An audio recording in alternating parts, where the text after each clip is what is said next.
Urine को space में recycle किया जाता है। क्योंकि स्पेस में पानी की आपूर्ति सीमित होती है, इसलिए एस्ट्रोनॉट्स के यूरिन को कलेक्ट किया जाता है और फिर उसे एक स्पेशल सिस्टम के माध्यम से शुद्ध किया जाता है। इस प्रक्रिया में यूरिन को फिल्टर और केमिकल ट्रीटमेंट के जरिए साफ किया जाता है, जिससे उसमें से अशुद्धियां और हानिकारक पदार्थ निकाल दिए जाते हैं। शुद्धिकरण के बाद इस पानी को पीने, खाना बनाने और अन्य दैनिक कार्यों के लिए उपयोग किया जाता है। दोस्तों, आज के इस वीडियो में हम बात करने जा रहे हैं एस्ट्रोनॉट के सिलेक्शन प्रोसेस से लेकर मिशन लॉन्चिंग, एस्ट्रोनॉट की स्पेस लाइफ, कंप्लीट मिशन और अर्थ रिटर्निंग, ये सारे पॉइंट्स अपने वीडियो में डिस्कस करेंगे। नमस्कार, मैं रंजीत कुमार और आप देख रहे हैं रोचक दुनिया। To the International Space Station to relieve two US space agency NASA says the two American After nearly a year in space, astronaut दोस्तों, एस्ट्रोनॉट का सिलेक्शन प्रोसेस एक बहुत ही डिफिकल्ट और डिटेल प्रोसेस है, जिसमें मल्टीपल स्टेप होते हैं। सबसे पहले कैंडिडेट्स को साइंस, इंजीनियरिंग या मैथ जैसे फील्ड में हाई क्वालिफिकेशन और प्रोफेशनल एक्सपीरियंस की आवश्यकता होती है। इसके बाद वे अंतरिक्ष एजेंसियों जैसे नासा या इसरो द्वारा आयोजित एप्लीकेशन प्रोसेस में भाग लेते हैं। एप्लीकेशन सबमिट करने के बाद कैंडिडेट्स की इनिशियल स्क्रीनिंग की जाती है, जिसमें उनकी क्वालिफिकेशन और एक्सपीरियंस का मूल्यांकन किया जाता है। शॉर्टलिस्ट किए गए कैंडिडेट्स को रिटन एग्जाम और इंटरव्यू के लिए बुलाया जाता है, जहां उनका टेक्निकल नॉलेज और प्रॉब्लम सॉल्विंग स्किल का टेस्ट किया जाता है।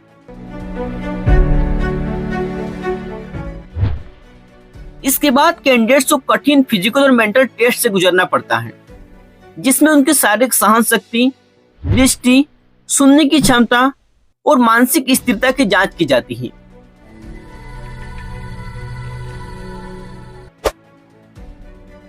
इसमें सिलेक्टेड कैंडिडेट्स को फिर बेसिक और एडवांस ट्रेनिंग दी जाती है, जिसमें स्पेसक्राफ्ट के सिस्टम, स्पेस वॉक, माइक्रोग्रेविटी में काम करना और इमरजेंसी सिचुएशन से निपटना शामिल है। अंत में सबसे क्वालिफाइड कैंडिडेट्स को एस्ट्रोनॉट के रूप में सिलेक्ट किया जाता है और उन्हें स्पेशल मिशन सौंपे जाते हैं। यह बहुत ही चैलेंजिंग प्रोसेस होती है। मिशन लॉन्च से पहले की प्रिपरेशन एक बहुत ही इंपॉर्टेंट और सिस्टमेटिक प्रोसेस होती है, जिसमें एस्ट्रोनॉट और मिशन टीम हर छोटी बड़ी चीजों का ध्यान रखते हैं। सबसे पहले एस्ट्रोनॉट को मिशन के लिए डिटेल ब्रीफिंग दी जाती है, जिसमें उन्हें मिशन के पर्पज, स्पेसक्राफ्ट सिस्टम और इमरजेंसी प्रोसीजर के बारे में जानकारी दी जाती है। इसके बाद एस्ट्रोनॉट फिजिकल और मेंटल रूप से खुद को तैयार करते हैं, जिसमें हेल्थ चेकअप और फाइनल ट्रेनिंग शामिल होता है। लॉन्च से कुछ दिन पहले स्पेसक्राफ्ट और रॉकेट की फाइनल चेक की जाती है, ताकि यह सुनिश्चित किया जा सके कि सभी सिस्टम सही तरीके से काम कर रहे हैं। लॉन्च के दिन एस्ट्रोनॉट स्पेशल स्पेस सूट पहनते हैं और स्पेसक्राफ्ट में सवार होने से पहले एक brief review and prayer session में भाग लेते हैं।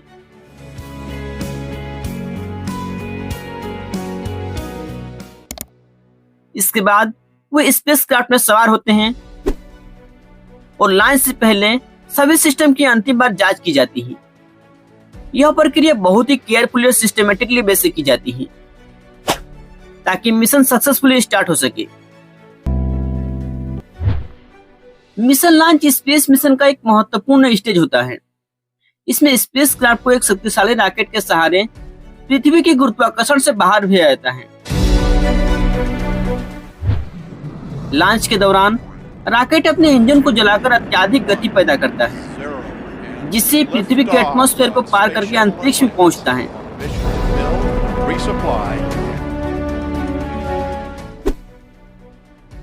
इस प्रोसेस में एस्ट्रोनॉट एक्सट्रीम स्पीड और ग्रेविटेशनल फोर्स फील करते हैं। दोस्तों, लॉन्च के कुछ मिनटों बाद रॉकेट के अलग अलग स्टेज अलग हो जाते हैं।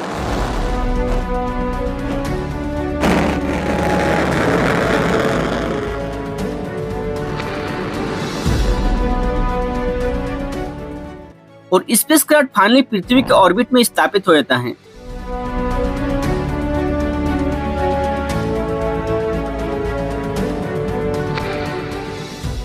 यह पूरी प्रक्रिया बहुत ही सटीक और नियंत्रित होती है, क्योंकि इसमें थोड़ी सी भी गलती मिशन को खतरे में डाल सकती है। लॉन्च के बाद अंतरिक्ष यात्री अंतरिक्ष में अपने मिशन की शुरुआत करते हैं। दोस्तों, स्पेस मिशन स्टार्ट करने से पहले हम लोग इंटरनेशनल स्पेस स्टेशन या ISS के बारे में जान लेते हैं। इंटरनेशनल स्पेस स्टेशन अर्थ से 400 किलोमीटर ऊपर लो अर्थ ऑर्बिट में चक्कर लगाता है। ये 27,600 किलोमीटर पर आवर की स्पीड से चक्कर लगाता है और हर 90 मिनट में एक चक्कर पूरा करता है। इसलिए यहाँ दिन में 15 से 16 बार सनराइज और सनसेट दिखता है। ये कोई छोटा सैटेलाइट नहीं, बल्कि एक पूरा फुटबॉल फील्ड जितना बड़ा स्पेस स्टेशन है। ISS का काम 1998 में तब शुरू हुआ जब रशिया ने जारिया मॉड्यूल लॉन्च किया। उसके बाद 1998 से 2011 तक अमेरिका, यूरोप, जापान और कनाडा ने मिलकर इससे मॉड्यूल्स जोड़े। -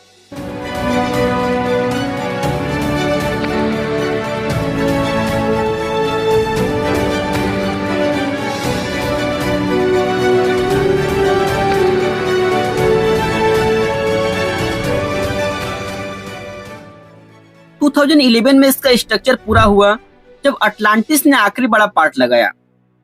अब ये फुली ऑपरेशनल है, लेकिन मेंटेनेंस और छोटे अपडेट अभी भी चलते हैं।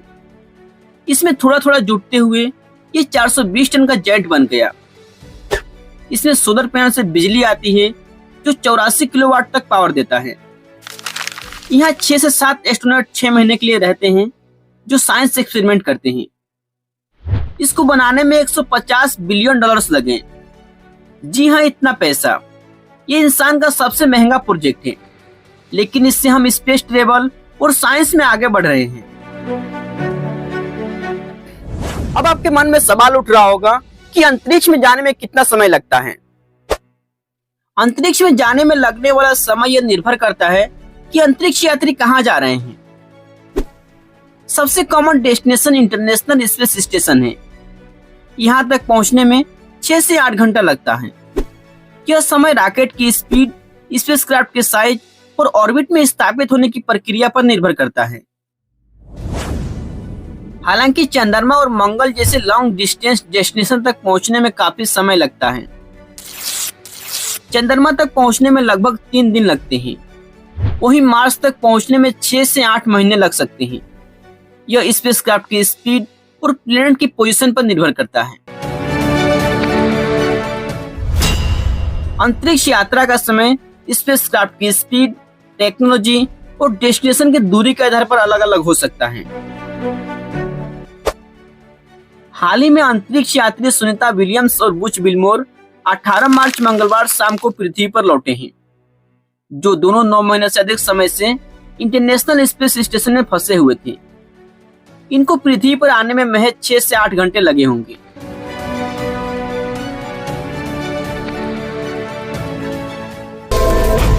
स्पेस में रहने की स्थिति पृथ्वी पर रहने से बिल्कुल अलग होती है। एस्ट्रोनॉट माइक्रोग्रेविटी के एनवायरनमेंट में रहते हैं जहां सब कुछ तैरता रहता है। इसके कारण उन्हें खाने, सोने और दैनिक कार्य के लिए स्पेशल टेक्निक का उपयोग करना पड़ता है। स्पेसक्राफ्ट या ISS में स्थान सीमित होता है और एस्ट्रोनॉट को छोटे रूम और संकीर्ण क्षेत्र में रहना पड़ता है।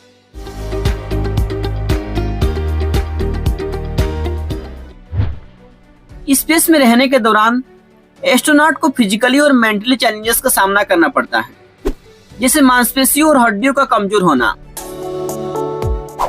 स्ट्रेस और इल्यूजन। इन चुनौतियों से निपटने के लिए वे प्रतिदिन 2 घंटे एक्सरसाइज करते हैं।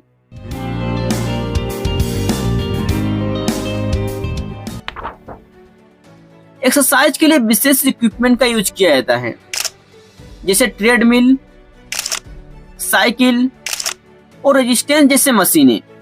इन मशीनों को माइक्रोग्रेविटी में काम करने के लिए डिजाइन किया गया होता है। एक्सरसाइज करने से एस्ट्रोनॉट की मांसपेशियां और हड्डियां मजबूत रहती हैं और पृथ्वी पर लौटने के बाद गुरुत्वाकर्षण के अनुकूल होने में मदद मिलती है। अंतरिक्ष में एक्सरसाइज करना एक चैलेंजेस होता है, लेकिन ये एस्ट्रोनॉट के स्वास्थ्य के लिए अत्यंत महत्वपूर्ण है। अंतरिक्ष में भोजन का एक विशेष और रोचक अनुभव होता है।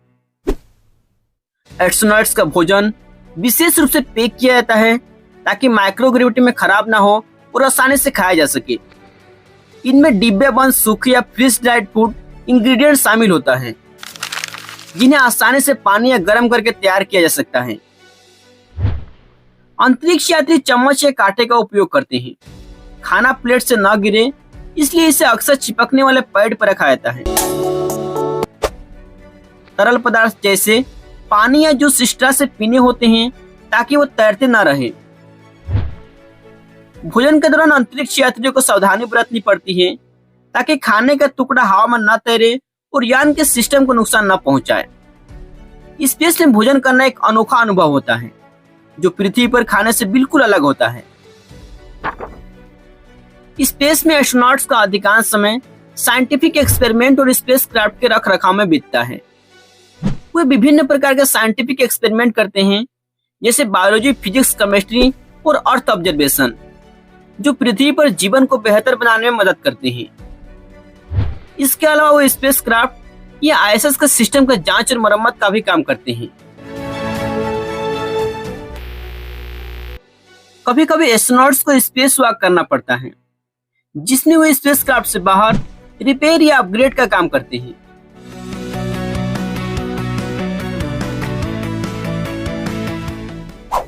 यह काम बहुत ही जोखिम भरा होता है, इसलिए विशेष स्पेस सूट पहनना जरूरी होता है। अंतरिक्ष में काम करना चैलेंजिंग होता है, लेकिन यह साइंस और ह्यूमैनिटी के लिए नई संभावनाएं खोलता है। दोस्तों, स्पेस में नहाना अपने आप में एक चैलेंजिंग टास्क है, जिसमें एस्ट्रोनॉट नहाने के लिए पानी का इस्तेमाल पारंपरिक तरीके से नहीं करते हैं, क्योंकि वहां गुरुत्वाकर्षण नहीं होता और पानी हवा में तैरने लगता है, तो वे स्पेशल तरीके अपनाते हैं। एस्ट्रोनॉट्स गीले तौलिए या खास तरह के स्पंज और साबुन का इस्तेमाल करते हैं, जो पानी के बिना भी सफाई कर सकें। पानी की कुछ बूंदें अगर इस्तेमाल होती हैं, तो वो एक स्प्रे बोतल से छिड़कते हैं और फिर उसे तौलियों से पोंछ लेते हैं। स्पेस स्टेशन में हवा को साफ करने के लिए खास सिस्टम होते हैं, ताकि नमी या गंदगी मशीनों को नुकसान न पहुंचाए। स्पेस में टॉयलेट का एक स्पेसिफिक और एडवांस सिस्टम होता है, जो माइक्रोग्रेविटी के लिए सूटेबल बनाया गया होता है। एस्ट्रोनॉट्स यूरिन और फेसेस को अलग अलग कलेक्ट करते हैं। यूरिन को एक फनल के माध्यम से सक्शन सिस्टम द्वारा कलेक्ट किया जाता है, जो वैक्यूम की मदद से काम करता है। फेसेस को एक छोटे से कंटेनर में कलेक्ट किया जाता है, जिसे बाद में सील कर दिया जाता है। दोस्तों, स्पेस में टॉयलेट का उपयोग करना एक चैलेंजिंग टास्क होता है, क्योंकि गुरुत्वाकर्षण की कमी के कारण सब कुछ तैरता रहता है। इसलिए एस्ट्रोनॉट्स को स्पेशल ट्रेनिंग दिया जाता है ताकि वे इस सिस्टम को सही तरीके से उपयोग कर सकें। यूरिन को स्पेस में रिसाइकल किया जाता है, क्योंकि स्पेस में पानी की आपूर्ति सीमित होती है। इसलिए एस्ट्रोनॉट्स के यूरिन को कलेक्ट किया जाता है और फिर उसे एक स्पेशल सिस्टम के माध्यम से शुद्ध किया जाता है। इस प्रक्रिया में यूरिन को फिल्टर और केमिकल ट्रीटमेंट के जरिए साफ किया जाता है, जिससे उसमें से अशुद्धियां और हानिकारक पदार्थ निकाल दिए जाते हैं। शुद्धिकरण के बाद इस पानी को पीने, खाना बनाने और अन्य दैनिक कार्यों के लिए उपयोग किया जाता है। यह प्रक्रिया स्पेस में पानी की बर्बादी को कम करने और रिसोर्सेज का सही तरीके से उपयोग करने में मदद करती है। स्पेस में टीम वर्क और मेंटल हेल्थ अंतरिक्ष यात्रियों के लिए बेहद ही महत्वपूर्ण होता है। एस्ट्रोनॉट्स एक छोटे और सीमित स्थान में लंबे समय तक एक साथ रहते हैं और काम करते हैं, जिसमें टीम वर्क और हेल्प बहुत जरूरी होता है। वे एक दूसरे के साथ मिलकर काम करते हैं, समस्याओं का समाधान करते हैं और मिशन के गोल को पूरा करते हैं। मेंटल हेल्थ को बनाए रखने के लिए एस्ट्रोनॉट्स नियमित रूप से मनोरंजन करते हैं। पृथ्वी पर अपने फैमिली और दोस्तों के साथ वीडियो कॉल या ईमेल के माध्यम से संपर्क बनाए रखते हैं, जो उन्हें इमोशनली जुड़े रहने में मदद करता है। और स्ट्रेस को कम करने के लिए वे अलग अलग एक्टिविटी करते हैं। उन्हें मानसिक रूप से मजबूत रहने के लिए ट्रेन किया जाता है, ताकि वे अकेलेपन और तनावपूर्ण स्थितियों का सामना कर सकें। टीम वर्क और मानसिक स्वास्थ्य का ध्यान रखना स्पेस मिशन की सफलता के लिए अत्यंत आवश्यक होता है। स्पेस में मिशन कंप्लीट होने के बाद एस्ट्रोनॉट की पृथ्वी पर वापसी एक बहुत ही कॉम्प्लेक्स और एक्साइटिंग प्रोसेस होती है। वापसी के लिए स्पेसक्राफ्ट को फिर से पृथ्वी के एटमॉस्फेयर में प्रवेश करना होता है।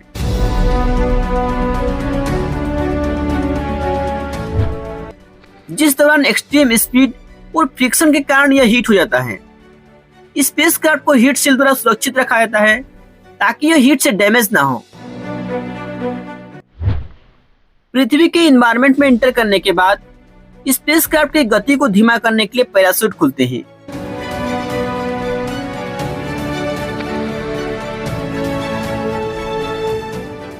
और अंत में स्पेसक्राफ्ट सुरक्षित रूप से पृथ्वी पर उतरता है। उतरने के बाद एस्ट्रोनॉट को बचाव दल द्वारा सुरक्षित निकाला जाता है और तुरंत चिकित्सा जांच की जाती है।